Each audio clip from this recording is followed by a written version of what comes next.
राजनीति से मायावती लेंगी संन्यास या फिर सपा से मिलाएंगी हाथ, आज हम इसी पर करेंगे बात। नमस्कार, 4 PM पर आप सभी का स्वागत है। उत्तर प्रदेश के उपचुनाव और महाराष्ट्र विधानसभा चुनाव में करारी शिकस्त के बाद मायावती ने ऐलान किया कि उनकी पार्टी अब कभी उपचुनाव नहीं लड़ेगी। मायावती ने ईवीएम पर सवाल उठाते हुए कहा कि इसके जरिए फर्जी मतदान हो रहा है और बसपा को कमजोर करने की साजिश की जा रही है।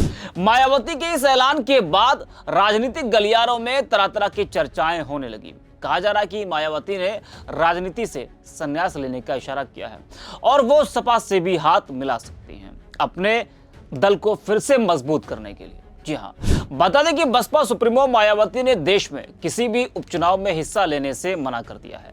राजनीतिक विश्लेषक उनके इस कदम को राजनीतिक संन्यास की तरफ बढ़ता कदम बता रहे हैं। तो क्या वाकई में वह राजनीतिक संन्यास लेंगे या फिर अपने पुराने सियासी पार्टनर समाजवादी पार्टी से हाथ मिलाएंगे?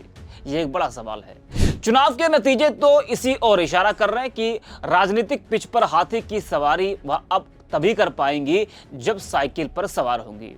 लेकिन मायावती ने जिस तरह से लोकसभा चुनाव में ऐलान किया था कि वो सपा से गठबंधन नहीं करेंगी, हाथ नहीं मिलाएंगी, तो अगर वो फिर से साइकिल पर सवार होने का मन बनाती है, साइकिल पर सवार होती है, तो उसके पीछे यही वजह मानी जाएगी कि मायावती यूपी में सपा के सहारे फिर से बसपा को मजबूत करने के लिए साइकिल पर सवार हो रही है। क्योंकि यूपी में लोकसभा चुनाव में समाजवादी पार्टी सबसे मजबूत दल बना। बता दें कि उपचुनाव से दूर रहने वाली मायावती ने इस बार उपचुनाव की चुनौती को स्वीकार किया और मुस्तैदी से लड़ी। सभी जगह अपने प्रत्याशी उतारे, लेकिन सभा करने कहीं नहीं गए। वो तो छोड़िए, आकाश आनंद और भी तमाम जो बड़े बसपा के लीडर हैं वो तक बहुत कम दिखाई दे या फिर ना के बराबर ही दिखाई दे।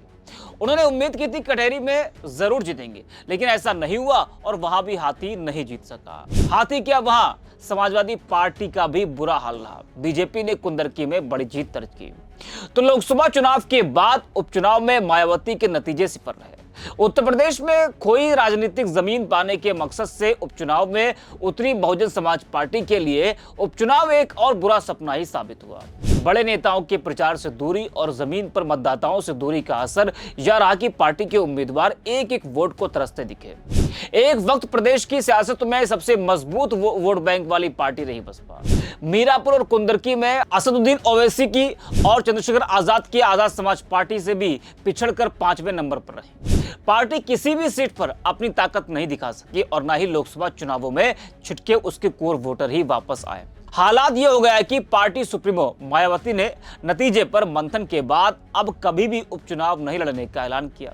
वहीं एक बार फिर इस बात की चर्चा जोरों से हो रही कि मायावती समाजवादी पार्टी से गठबंधन कर सकती है, क्योंकि 2017 के चुनाव में उन्हें सपा से हाथ मिलाने के बाद नया राजनीतिक जीवन मिला था। मायावती को लगातार चुनौतियों का सामना करना पड़ रहा है। उनके पुराने साथी साथ छोड़कर जा चुके हैं।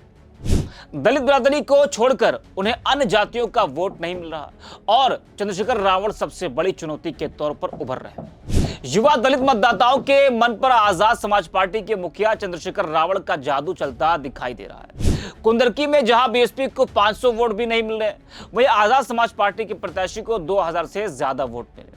दलित राजनीति की करीब से समझ रखने वाले जानकार कहते हैं कि मायावती के साथ 40 आयु वर्ग से ऊपर के दलित मतदाता भरोसा करते हैं, जबकि चंद्रशेखर रावण ने युवा दलित मतदाताओं के मन में अपनी जगह बना ली है।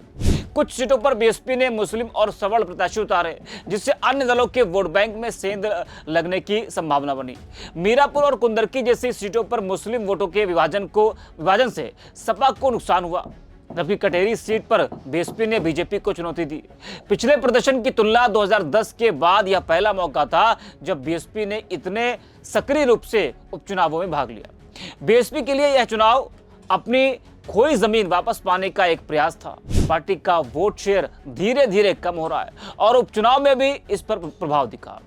अगर पश्चिम यूपी की बात करें तो एक वक्त तक बसपा के लिए पश्चिम उत्तर प्रदेश बड़ा गढ़ माना जाता था, लेकिन उपचुनावों के नतीजों में साफ है कि उसका यह किला ध्वस्त हो चुका है। हालांकि पूर्वी उत्तर प्रदेश से अभी भी पार्टी को कुछ उम्मीदें जरूर हैं। फूलपुर, कटेरी और मंझवा में उम्मीदवारों को जिस तरह से वोट मिले हैं वह पार्टी के लिए कुछ असंतोष की वजह हो सकती है। गौरतलब है कि जो बसपा एक वक्त पर यूपी में सबसे मजबूत वोट बैंक वाली पार्टी मानी जाती थी, उसका वोट बैंक पूरी तरह से बिखरा हुआ दिख रहा है। 9 सीटों पर विधानसभा उपचुनाव में कुंदरकी में 1036, मीरापुर में 3248, करहल में 8409 और सीसामऊ में महज 1500 वोट ही पार्टी प्रत्याशियों को मिले। फूलपुर में पार्टी प्रत्याशी ने काउंटिंग के दौरान गंभीर आरोप लगाए थे। बसपा का बीते 10 वर्ष में बुरी तरह पतन हुआ है। इस अवधि में पार्टी का वोट बैंक 25% से घटकर 7% रह गया है। भ्रष्टाचार और भाई भतीजावाद में फंसी पार्टी को उसके कोर वोट बैंक ने नकार दिया है। पार्टी की इस हालत का जिम्मेदार बसपा सुप्रीमो मायावती को माना जा रहा है, जिन्होंने पार्टी में परिवर्तन करने का कोई ठोस कदम नहीं उठाया। बीते कुछ विधानसभा चुनावों के नतीजों पर गौर करें तो बसपा को वर्ष 2012 में 25.91% वोट मिले थे और उसके 80 विधायक जीते थे। इसके बाद उसे सत्ता से बाहर होना पड़ा और फिर वापसी नहीं कर पाई। साल 2017 के विधानसभा चुनाव में 22.23% वोट पाने वाली बसपा के 19 प्रत्याशी जीते थे।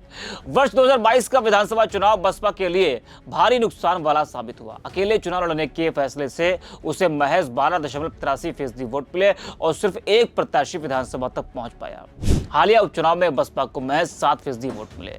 तो धीरे धीरे बसपा उत्तर प्रदेश में कमजोर होती जा रही है। अब जिस तरीके से उन्होंने ऐलान किया है कि उनकी पार्टी अब कभी भी उपचुनाव नहीं लड़ेगी, अब इसके बाद से चर्चा इस बात की होने लगी है कि मायावती अपने फैसले पर टिकेंगी या फिर अपने दल को फिर से उत्तर प्रदेश में मजबूत करने के लिए वो अपने पुराने साथी से हाथ मिलाएंगी। तो अब मायावती पर सबकी नजर है कि मायावती क्या कुछ फैसला लेती है। तो आज की वीडियो में इतना ही। आप देखते रहिए 4PM।